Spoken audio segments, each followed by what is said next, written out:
Zanesville's first Earth Day on the River was held on Saturday. The event was centered around cleaning up the Muskingum River and promoting environmental awareness. Environmental enthusiasts and professionals welcome the public to demonstrate covering all things green, from planting trees to natural medicine. Around 50 volunteers participated in the river cleanup, working from the shore in kayaks. They collected about 30 bags of litter from the Muskingum. Zanesville Mayor Butch Zwelling attended and was excited to see the city embracing earth-friendly concepts. Earth Day on the River was organized by YES, a group of volunteers who promote sustainable living in the Muskingum County. They envision a future where Muskingum River is once again the heartbeat of the community. We talked to Donna Jennings from the OUZ Campus Environmental Club on the misconception of clean coal energy. Hi, my name is Donna Jennings. I'm with Ohio University Zanesville Campus's Environmental Club, the Green Bobcats. And today we're here to explain to the people here at Earth Day Zane Landing that there is no such thing as clean coal. We've seen ads all over television. We've even heard our politicians talk about clean coal, and yet the technology actually does not exist. In fact, the different scientists are saying that it's going to be at least a decade or more before that technology exists. And so we're trying to show people that there are alternatives right now that do exist. Things like the smart grid that's being used in different areas of the country that'll help the different renewable energies get from place to place without losing its energy like coal does. And we have biomass and solar and hydrothermal and wind turbines, and there's different things in different areas of the country that all work very well, so that each area of the country is able to get that.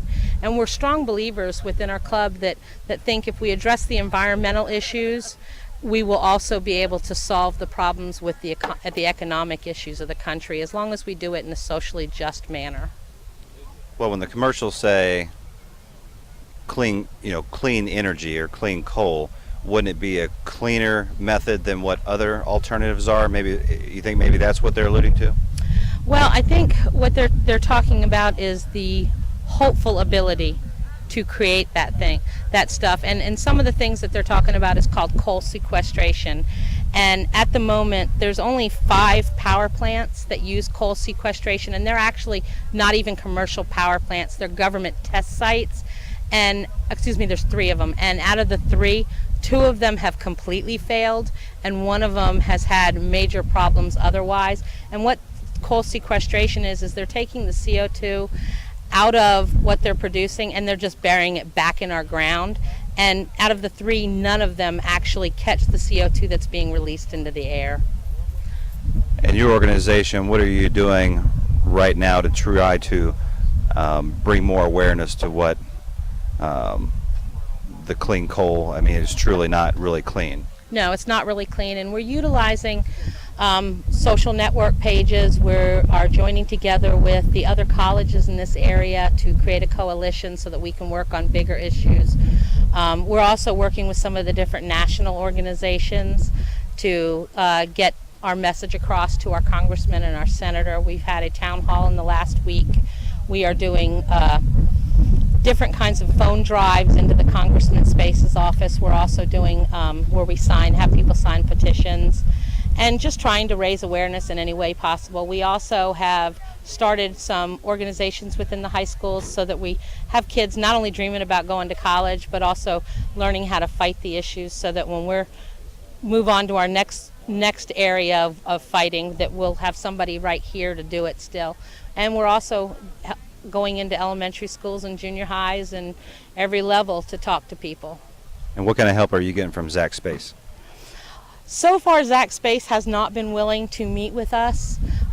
We are hoping that he will give us a date in June, that he'd be willing to do a town hall, and we will make ourselves available to him on any date in June if he's willing to do that.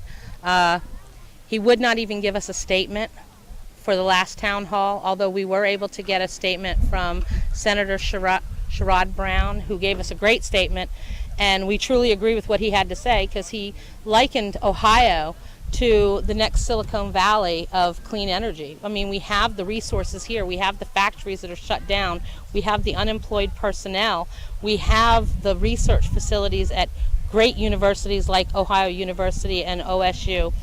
We have the different technologies and stuff to do as things. There's no reason why we have such an unemployment rate when we have the ability to step right in and start making this technology.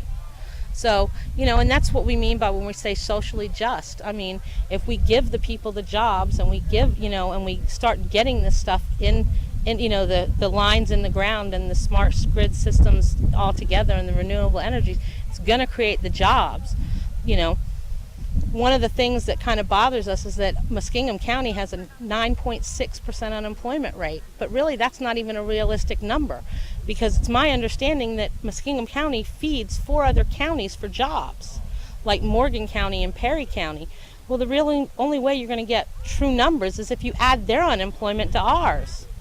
And so when Muskingum County doesn't have the right jobs and doesn't have the jobs, it means that all these other counties don't. We need to get them in here. We're also trying to get sustainable industries. We are going to be sitting down here in the next couple weeks with the Zanesville Planning Commission and talking to them about some different organizations that we found. And Zanesville's really got it going on, because we're the first city in this country to put in something called the Light Master. And what it does is it takes your overhead lights and it makes it so that it tricks the baluster into thinking it's getting more energy than it really is, and it's saving not only the taxpayers 28% of their energy bill, but it's saving 28% of the CO2 that's being emitted. And we're going to also be the first city in the country to have that throughout all of our stuff. So Mayor Zwelling is really trying very hard for Zanesville to become that kind of industrious city. And in return, the company out of Scotland that makes this is going to be building a factory, and from my understanding, within the next year here in Muskingum County. So, I mean, it really just shows you how it's a win-win to everybody involved. Tell me about your clean coal game over there.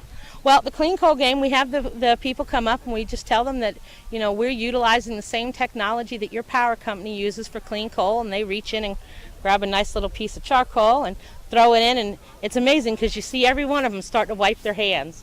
And then we say, we're sorry we lied to you, but so didn't your power company.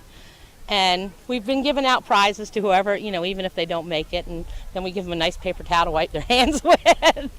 But we're just trying to show people, in a kind of lighthearted way, in a fun way, that really, not everything you see on TV is real, not everything you read in the paper is real. Check into things, find out what's really going on. Don't believe everything somebody says to you, and just think outside the box, and we'll have it made. Now, how's your organization funded? We are self-funded. We have done everything from bake sales to silent auctions. OU Zanesville campus has given us some money as well. We have a great dean who works with us in an amazing way. In fact, he just donated a building for us to use, and we're going to be doing some experimentations there on solar panels that you buy versus solar panels that you make at home. And if it turns out the solar panels you make at home, which we're hoping it turns out that way because it's cheaper to make them, if it turns out that way that they produce as much energy, then we'll start doing workshops in the community to teach people how to do that sort of thing. We have a program we're getting ready to start where we're going to make mats that you can just roll out and water, and you get a garden, but it's a garden that's gotten plants that are indigenous to this area, because that's another important thing. We're also going to be the inside of the building. We're hoping to utilize some different green technology to create nice workshop areas so that we can bring kids in and do projects with them from this area. And, none of that would be possible without our dean. So, we really thank him for all he's done, and we thank our advisor for the things that he's done for us. And we just hope everybody keeps supporting us because we need it. Well, it's all about green. It's about Earth Day. I attended a function at Dollar General the other day, and they crate up and bale so many thousands of bales of corrugated that they save I don't know how many thousand trees from being taken down each year. And so that's a wonderful thing. And this just goes to show I've never seen such a fuss over Earth Day and over our planet, and I'm really proud of everybody for getting involved in it.